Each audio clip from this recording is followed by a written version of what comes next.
period of 3 years. Kynhun Myntri ke Jilla Meghalaya mentah kesngi kalau Mynjur ban Thied Ïing hanong ba Bangalore ya ke ba onsa penkelapat sya ke kenjai Ïing basa lani ke guest house na ke Bynta ki pat ba kham tam na ke Bynta ki samla puli. Udukhat ke Kynhun Myntri uba pol lengdo ula penbana ba kani ke Ïing kandon arteli ki kamrat ya ki bala ban nyam marsan pongut ki samla puli ke wei na ke Bynta ki shenrang bat ke wei pat na ke Bynta ki kinthai.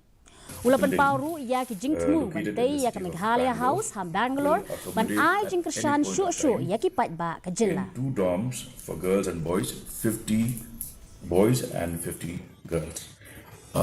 Meghalaya House is also in the pipeline, but in order to address the immediate need where a number of students are finding it very difficult to find accommodation